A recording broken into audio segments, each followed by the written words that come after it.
Selamat datang di alur cerita film anime The Cockpit.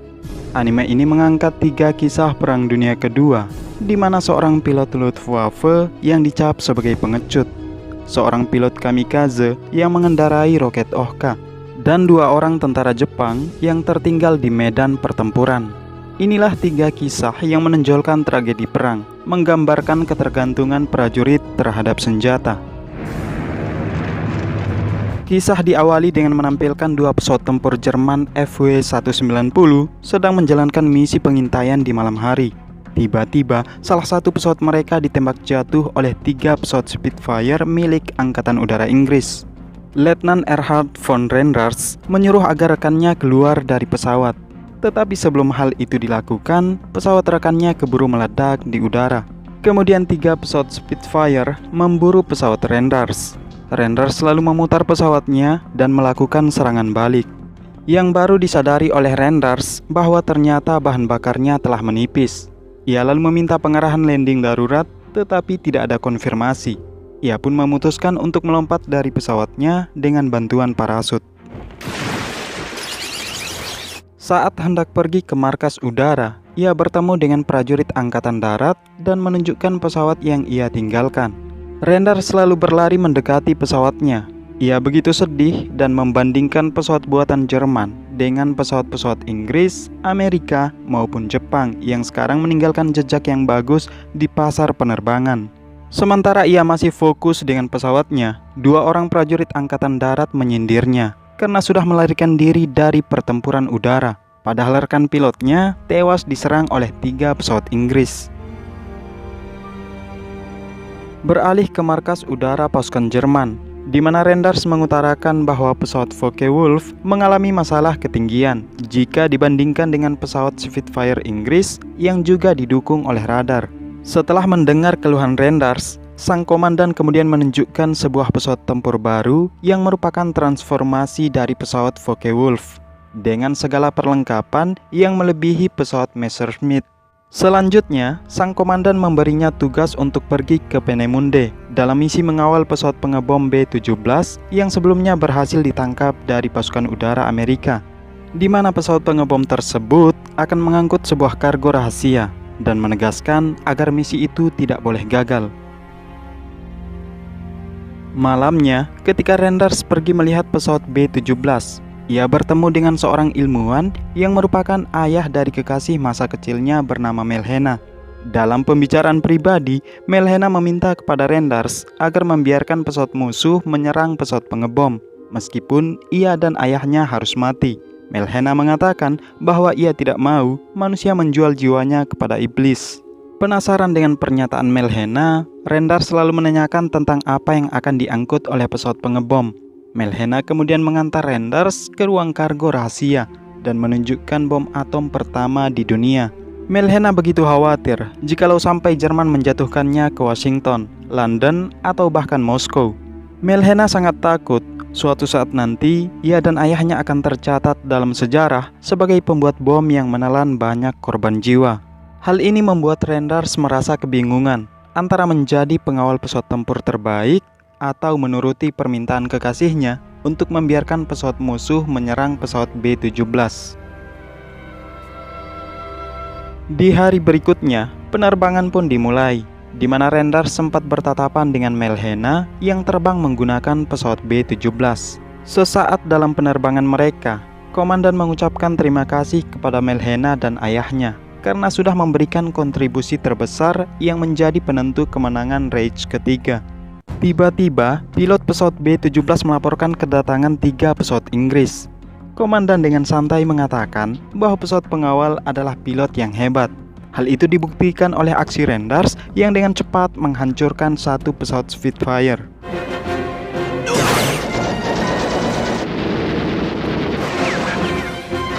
Dua pesawat Inggris terbang setinggi mungkin untuk menghindari kejaran dari pesawat Jerman.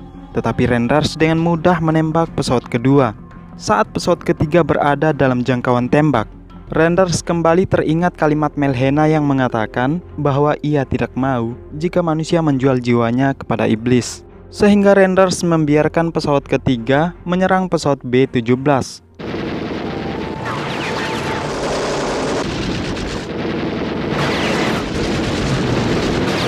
Setelah pesawat pengebom itu hancur, Renders selalu kembali menyerang pesawat Spitfire tersebut. Dengan perasaan sedih, Renders mengatakan bahwa selamanya ia akan dicap sebagai pengecut dan mengutip kalimat kekasihnya bahwa dia tidak akan mengizinkan siapapun menjual jiwanya kepada iblis. Sementara itu, pada tanggal 5 Agustus 1945, satu skuadron pesawat pengebom G4M Jepang yang masing-masing membawa roket Ohka dan dikawal oleh pesawat tempur Zero sedang dalam perjalanan untuk menyerang armada Amerika di Samudra Pasifik. Namun kedatangan mereka dilihat oleh pesawat patroli Amerika dan langsung melaporkannya ke kapal induk. Sesaat kemudian, 3 pesawat Zero datang menyerang pesawat patroli. Hal itu membuat pihak Amerika mengerahkan seluruh pesawatnya untuk mencegat kedatangan pasukan udara Jepang, yang mana serangan mereka dipusatkan ke setiap pesawat pengebom Jepang.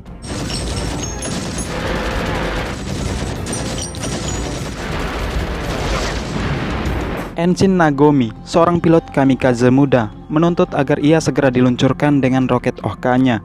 Tetapi kru pesawat pengebom menolak karena jarak yang masih jauh dan dipastikan Nagomi akan meleset dari targetnya.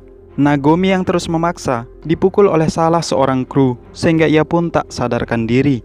Nagomi mulai tersadar ketika ia terlempar dari pesawat dan langsung membuka parasutnya. Spontan ia berteriak histeris saat menyaksikan kehancuran pasukan udara Jepang persis di depan matanya. Berlanjut di pangkalan udara Jepang, di mana Nagomi bertemu dengan kru pesawat pengebom G4M yang akan menerbangkannya dalam misi keesokan harinya. Selang beberapa saat, 2 orang pilot Zero yang berhasil selamat datang menyampaikan bahwa mereka akan berusaha semaksimal mungkin agar pesawat pengebom berhasil dalam misinya, sekalipun nyawa mereka adalah taruhannya. Setelah kedatangan 2 pilot Zero, mereka semakin yakin kalau misi akan berhasil, dan itu berarti akan menjadi hari terakhir bagi Nagomi. Meski demikian, Nagomi tidak ingin mengecewakan rekannya yang menaruh harapan kepadanya sebagai ujung tombak yang ditetapkan sebagai pilot kamikaze. Tetapi Letnan Yamaoka menegaskan bahwa Nagomi tidak akan mati sendiri. Di sela keheningan, tiba-tiba terdengar lantunan suara kecapi yang dimainkan oleh seorang gadis sambil meneteskan air mata. Mereka mengatakan bahwa suara kecapi itu biasanya ditujukan kepada salah seorang pilot kamikaze yang akan berangkat besok. Di sini, Nagomi berangan bahwa seandainya dia bisa hidup 30 tahun lagi, dia akan menciptakan roket yang bisa pergi ke bulan. Sayangnya, peperangan seperti membunuh mimpi setiap prajurit. Sementara di kapal induk Amerika, para pilot dikejutkan oleh berita dari sang kapten bahwa pesawat pengebom G4M ternyata membawa roket Ohka yang dikendarai oleh seorang pilot kamikaze, jauh lebih cepat daripada pesawat Hellcat mereka sendiri. Sang kapten meminta kepada para pilot untuk memusatkan serangan terhadap pesawat pengebom Jepang sebelum mereka melepaskan roket Ohka. Keesokan harinya, tanggal 6 Agustus 1945, Jepang mencoba melakukan serangan kedua ke armada Amerika di Samudra Pasifik. Dalam perjalanan, semua pesawat pengawal menjatuhkan tangki bahan bakar, yang berarti bahwa mereka tidak ingin kembali lagi. Kemudian Nagomi mulai memasuki roket Ohka yang dianggap sebagai peti matinya. Saat ia sedang memandangi sebuah foto, ratusan pesawat Amerika terlihat datang mendekat. Pertarungan sengit kembali terjadi ketika pesawat-pesawat Amerika berusaha menggagalkan peluncuran roket Ohka.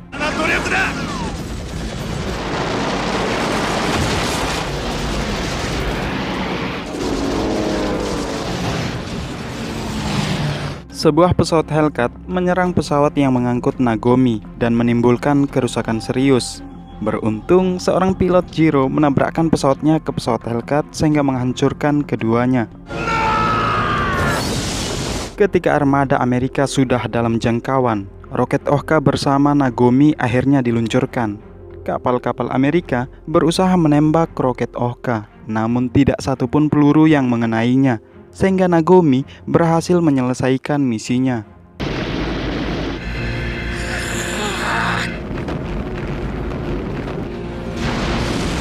Kapten kapal Amerika tersungkur di mana ia mendapatkan sebuah foto seorang gadis pemain kecapi yang terlempar dari roket Ohka. Beberapa saat kemudian, seorang kru melaporkan bahwa bom atom baru saja dijatuhkan di kota Hiroshima. Sang kapten bereaksi kaget, mengatakan bahwa entah teman atau musuh, tetapi yang pasti mereka semua gila, sebelum akhirnya kapal mereka tenggelam.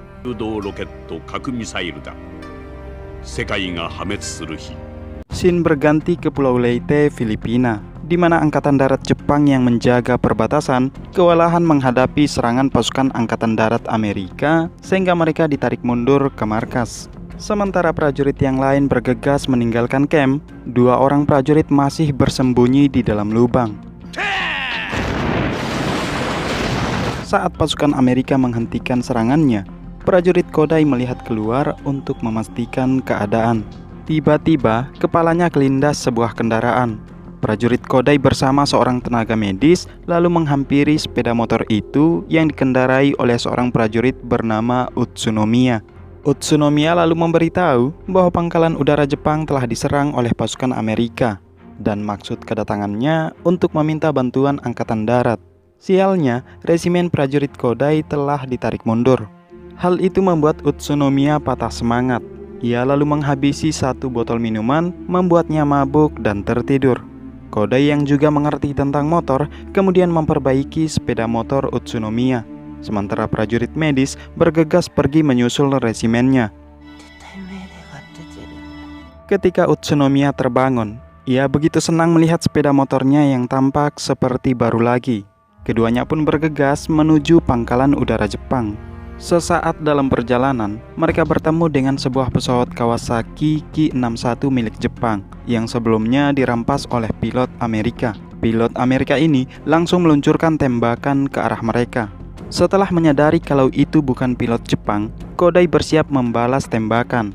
Namun tiba-tiba, pilot Amerika kehilangan kendali dan terjatuh.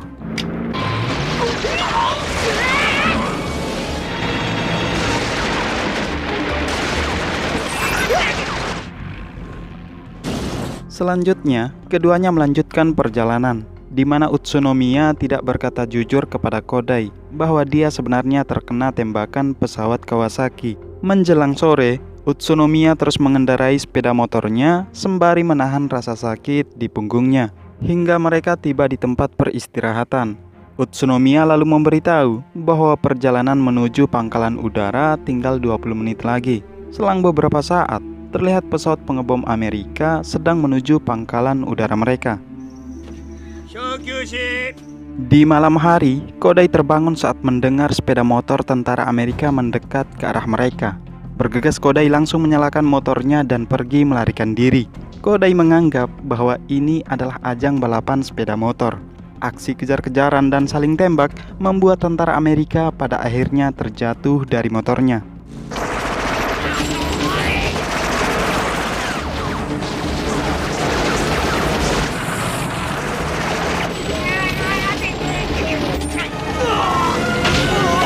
Sedikit lagi mereka akan tiba. Utsunomiya meminta agar dia saja yang mengendarai motor, tetapi Kodai menabrakkannya ke atas batu, menyebabkan Utsunomiya terhempas dari motor.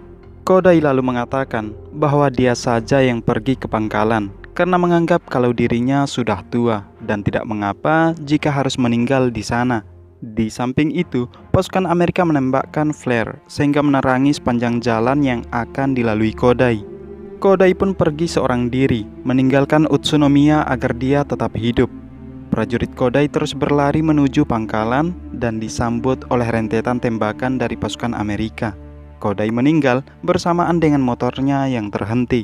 Tentara Amerika yang sebelumnya jatuh dari motornya lalu mengatakan bahwa jika ini adalah balapan, prajurit Jepang itu akan menjadi pemenangnya. Tetapi dalam balapan sebenarnya, tidak ada yang akan menembaknya di garis finish. Sesaat setelah kematian Kodai, Utsunomiya yang sebelumnya tertembak oleh pilot Amerika, pada akhirnya harus meninggal juga.